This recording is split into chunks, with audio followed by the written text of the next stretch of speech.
Hello everyone, welcome to my channel. This is Tanuj Gupta. In this video, I am going to talk about coding interview cheat sheet. As I am already working with Adobe India and previously I have already worked with few big short companies like Samsung and Oracle. So I know the hiring process for all these companies in terms of coding interviews. Normally they conduct 3 to 4 rounds of interview in which you are given some set of problems and then you just need to come up with the solution which is somehow optimal kind of that. So in this video, I'll not be covering any kind of a data structure and algorithm in terms of implementation or detail, but I'll try to focus on the problem and then how we can come up with the different kind of approaches in terms of data structure or algorithm. So let's start with time complexity first. As you all know, given a problem, few problems can be solved in a constant time complexity. So that we call it as a O of C in terms of a big O complexity. Few of the problems we can solve in terms of logarithmic. So those problems can be solved like O of log n. And few set of problems can be solved in a linear time. So we can say the time complexity would be O of n. And then the next set of problems can be solved within O and log n. So we call it as a time complexity would be O n log n. And then few set of problems can be solved in quadratic kind of complexity, maybe O n square or O n cube. And then few of the problems come under the time complexity of exponential. We would say e raised to power n or 2 raised to power n. And on the same page, few of the problems can be solved in a exponential base and just O and factorial. So this is how we are going to map the problem in terms of time complexity, and obviously space complexity also comes into the picture, but this is not I'm going to cover. Now, given a set of problem, how will you come up with a perfect data structure and algorithm for that? So as soon as the problem comes in, 50% of the time this problem could be related to either array or a string. So let's start with that. So given a problem of array or a string, I'm just going to categorize how we can solve that.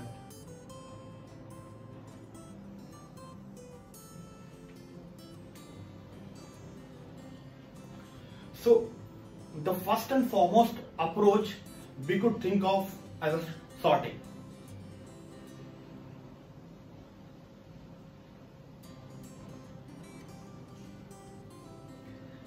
So just sort the array or a string and then see whether we can solve that problem or not. So coming to the sorting, we have different kind of algorithm in terms of sorting. So we have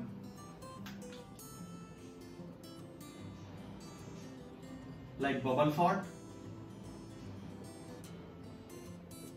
we have insertion sort,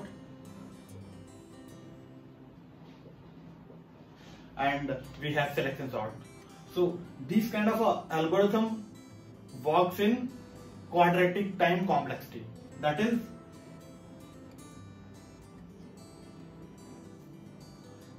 let's say O n square. And now few of the algorithm that is more of optimized than these. One is quick sort and merge sort. So coming to the quick sort and merge sort, these algorithm works in O n log n complexity. In most of the cases, I am not talking about the best case and worst case. It's just I'm just talking about the average case. And few of the sorting algorithm in terms of radix sort, bucket sort, counting sort, they works in ON, I mean kind of a linear time complexity. So I can say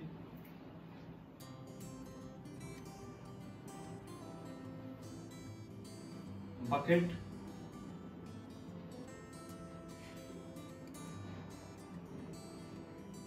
radix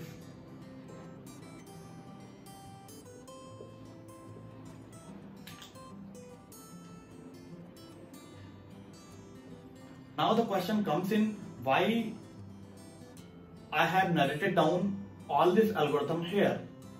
Now the answer is, you do not need to mug up all this algorithm, but you just need to understand how these algorithms are implemented. So on the same page, you would need to solve your problem with a given data set. So now once sorting is done, and now maybe you are able to solve the problem fully, or you just need to take some another step. So you just need to think in terms of searching. So searching is the another big sort of approach to solve the problem. So the searching could be in the form of maybe in the linear search. As the name indicates, we just need to search the element one by one. So the time complexity would be O of n. Now in terms of the another searching algorithm, binary search is one of the best algorithm in the market, I mean which is very useful. So that is the second one, binary search. And this algorithm solves in log n time complexity. And another extended form of this binary search could be modified binary search. Modified binary search. Again, it could be solved in the same logarithmic time complexity. I mean, whenever the given array or string is rotated kind of that, then we just need to come up with the modified binary search.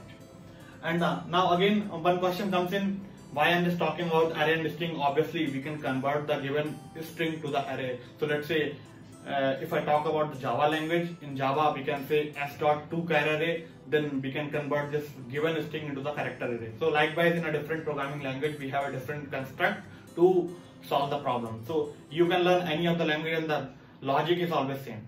So yeah. So now all this kind of a searching algorithm could be solved with a different pointers. So one way is like 2-pointer approach, 2 pointers, and another way could be like fast and slow pointer.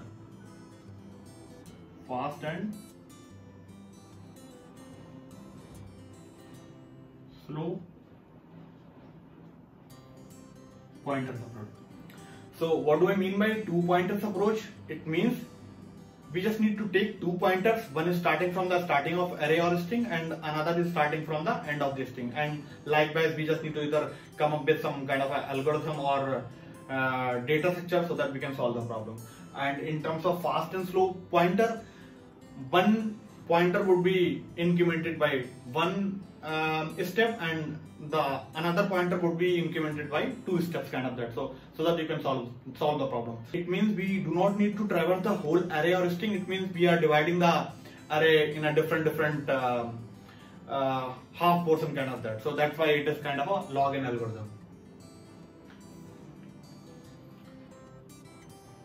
Now another set of problem in terms of array and string can be solved through greedy algorithm, greedy approach. So why do we call it as a greedy algorithm? As the name implies, you just need to take some action. Now by taking this action, you are trying to solve the problem within that action or some next action. So likewise, you are just coming to some localized optimized approach. So that's why it is called as greedy approach.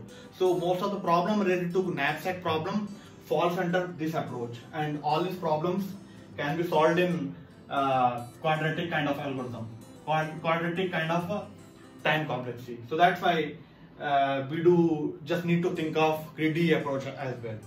Now another set of problems that can be solved, which falls under backtracking.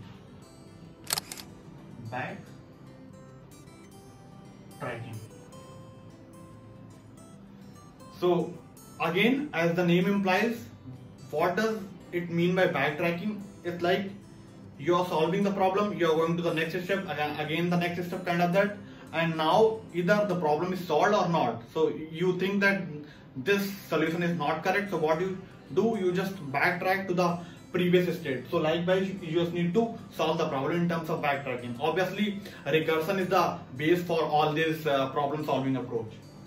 So most of the time, these kind of a problem is solved in exponential time complexity. So kind of a O to raised power n or e raised power x, kind of that. And the final set of these kind of a problem, when solved through greedy or backtracking, we have got one finest and optimized approach, that is dynamic programming. So dynamic programming is one of the paradigm which is not too easy. I mean, by solving the different kind of a problem, you just need to come up with the final solution, and that's how you just realize how to use the dynamic programming in the given problem.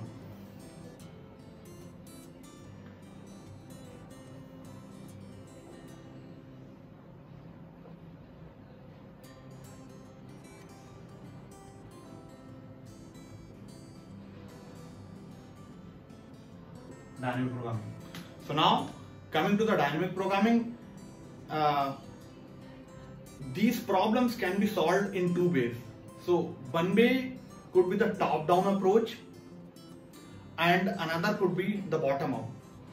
So when we talk about the top-down approach, this approach we call it as memoization.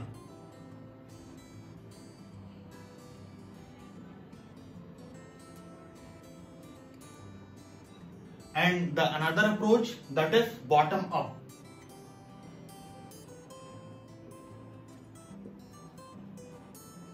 That we call it tabulation.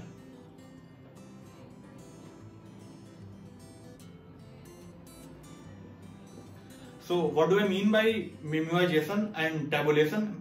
In memoization, given the big problem, we just try to come up with the sub problems one by one, and whatever the problems is already solved, we just store somewhere in the cache in the form of table or array, kind of that. So once we get that same kind of problem, then we reuse that. So this we call it as a memoization. And in terms of tabulation, what we do, we try to build the big problems with the help of this sub problems. So now in terms of dynamic programming, we have few set of patterns. One is like we call it as a Fibonacci series.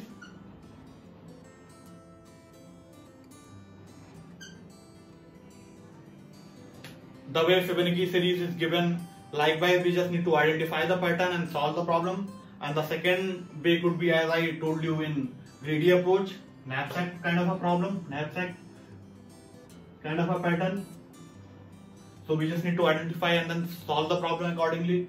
Then third way could be LCS, longest common subsequence. The way given string and array is solved using some common subsequence. Then we just need to find that kind of a approach for that. And another set of pattern could be in the form of palindromic subsequence. So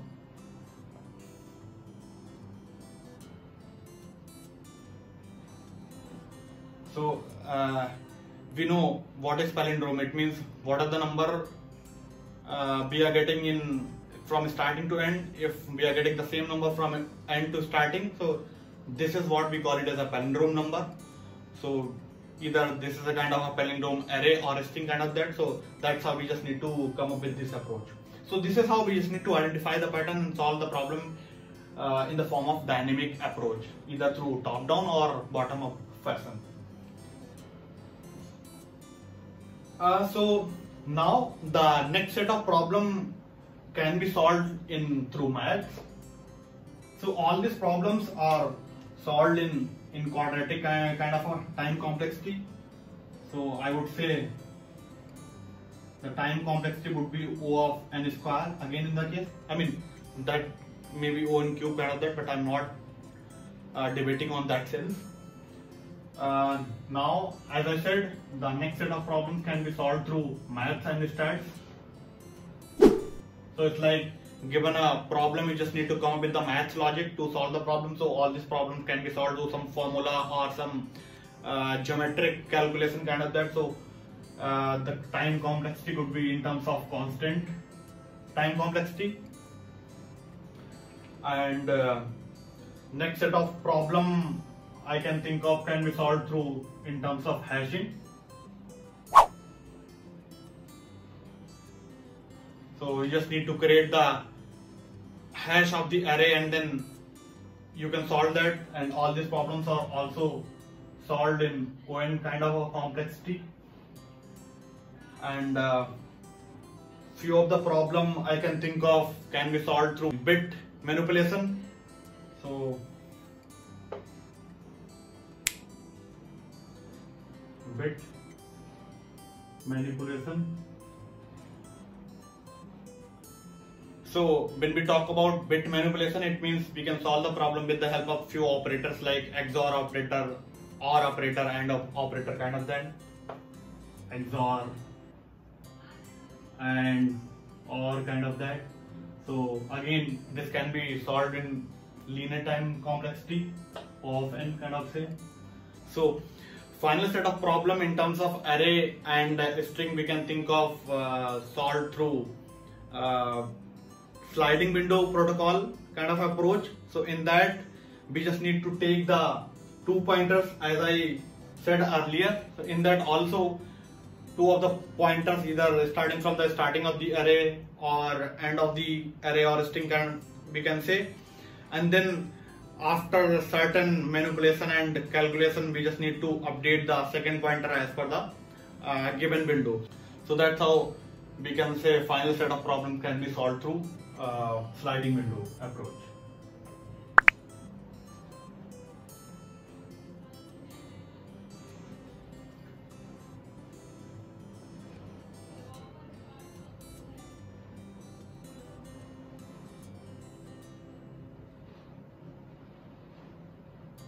So most of the time all these problems can be solved through either linear or quadratic time complexity, O(n) or O(n) square.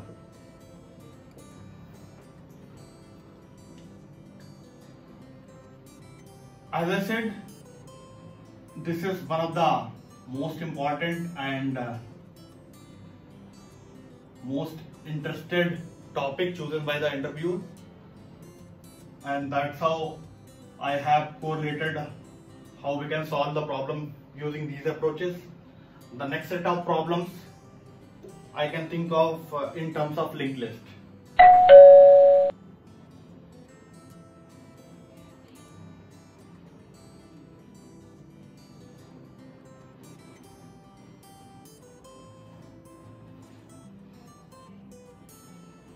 So in terms of linked list, either we have single linked list or we have double linked list, and on the same page when the last pointer of the node is connected to the initial pointer of the node, then we call it as a circular linked list. So we have limited set of problem in this. Either we just need to reverse the linked list, or we just need to find the kth node from the last kind of that, or we just need to find the intersection of the linked list. So we just need to solve that. So we just need to understand how this is solved. So the structure of the linked list could be, in a particular node we have some data, and then the next pointer is pointing to the next node, again we do have data, some data, and then next pointer is pointing to the second node. So that's how the primarily structure of linked list. And if we're talking about the doubly linked list, I mean, as we have this next pointer in the doubly linked list, we could have the previous pointer pointing to the previous node. So Java, we can implement this linked list node as class linked list node, and this node can be type of T. So T is treating as a data type, either string, long, or integer kind of that. So this data could be T data, and then we do need a pointer of the as a next pointer. So that is like LL node of T type. We need the next pointer, and obviously on the same page we can generate the setter and getter method for the same, and whatever the implementation is required, we can do that. So this is how the linked list node is represented.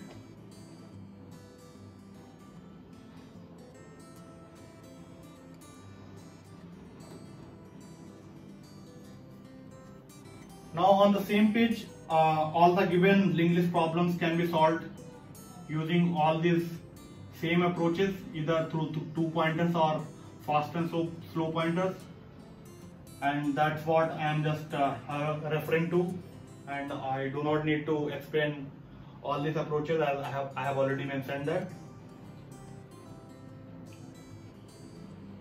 And now the next set of problem I can think of in terms of tree or graph. So when we talk about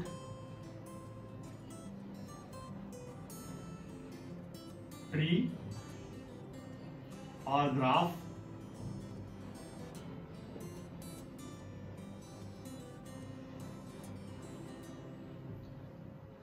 so in terms of tree or graph, tree is a data structure in which we have a root node, and then we have multiple child node, and then on the same page we have sub-child node kind of that. This is how the tree is growing, the way the original tree grows, but in the reverse direction kind of that. And once we can close this tree, it is treated as a graph. So if we see the structure in the real world, this is how it is seen.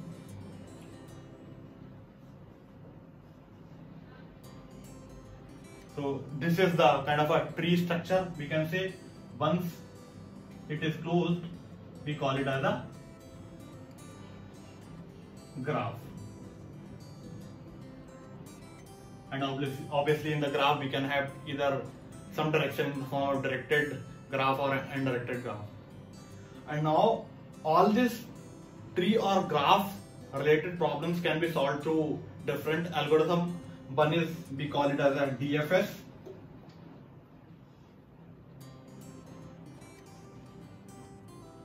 DFS is like depth first search. So generally it is solved through stack.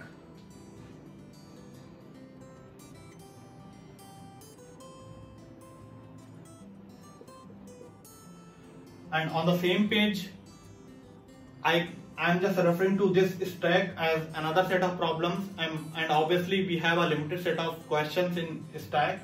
We can solve that, so that's why I'm just making a box out of it.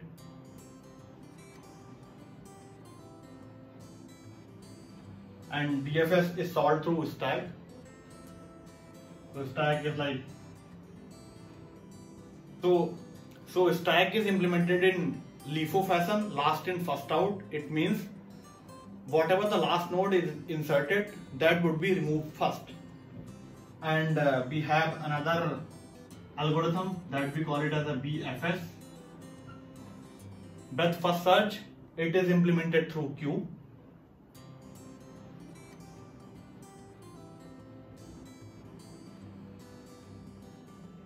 So queue is another set of data structure on which we would be having some set of a problem, and obviously again we have a limited problems on queue, and those we just need to try to understand how to solve that.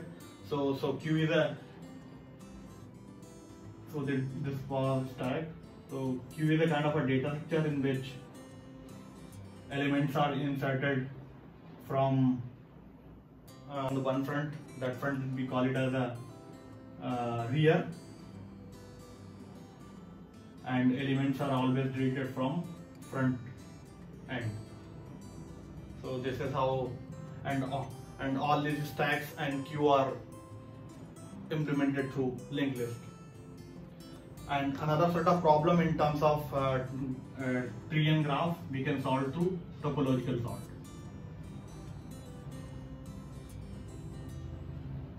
So in topological sort, we have, let's say, we have node A and that is dependent on node B.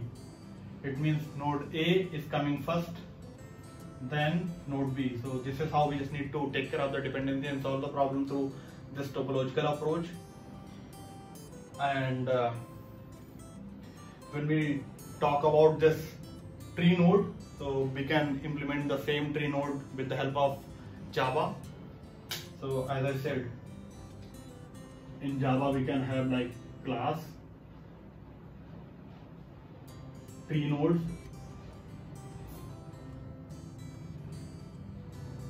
and again the tree node can be of any type, so I call it as a type T. I mean, in terms of this node can be integer, string, double, long, kind of that, so that T type, so we call it as a T is a data kind of that. And whatever the, in terms of binary tree, we can have left pointer and right pointer, so I would say T node of T type we can have left pointer, and on the same page T node of T type I can have right pointer, and on the same page we can generate the setter getter for the same. So this is how the tree node is implemented. And as I said, graph is a kind of a data structure. When the tree is closed, it means given a node, obviously we just need the next pointer, but on the same page we need the neighbors for that particular node. So in graph node, if I implement it through Java, then what we can have, like we can have the list of nodes. So I would say T node of T, those can be treated as neighbors. So graph is a kind of a closed type, so we just need to understand whether the node is already visited or not. So that's why we just need to take one flag as a boolean, visited or not. So we can add these two properties in terms of graph node, and then we can implement the graph algorithm and all. I think one of the last data structure I would think of, that is trie.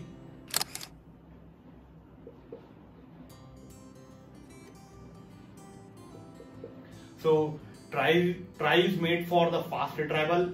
You would have seen the dictionary. The way we just need to find the word in a dictionary is like, given a root node, we can have 26 child like A to Z, and on the same page when we got the next character, and then we can have the 26 child. So that is how the tree node is structured. So this is a root node.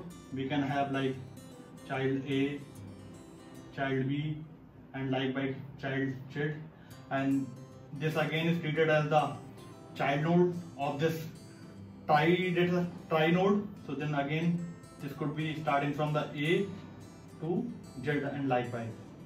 So this is how we can have all these neighbors in the form of 26 of array, 26 of character in the form of array, and then we can solve it.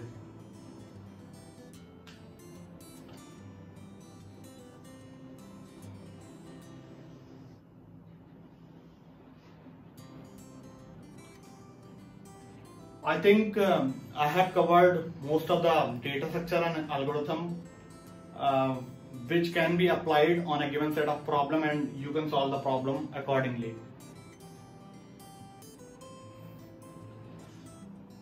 last but not least, all these problems and kind of a pattern I have referred from the LeetCode. So if you're talking about the platform, either you can go to the LeetCode, CodeShift, HackerRank, HackerEarth. You can catch any kind of a platform and start solving the problem. So it's nothing like a magic for any of us.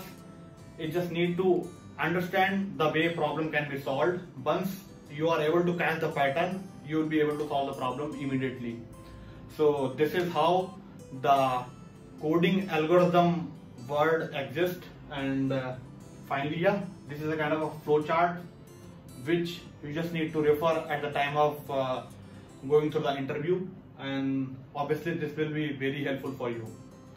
Thanks a lot, guys. If you like this flowchart, if you like this video, feel free to share it with your friends and family. And if you have any kind of a doubt in any of the data structure and algorithm, feel free to comment in the comment box.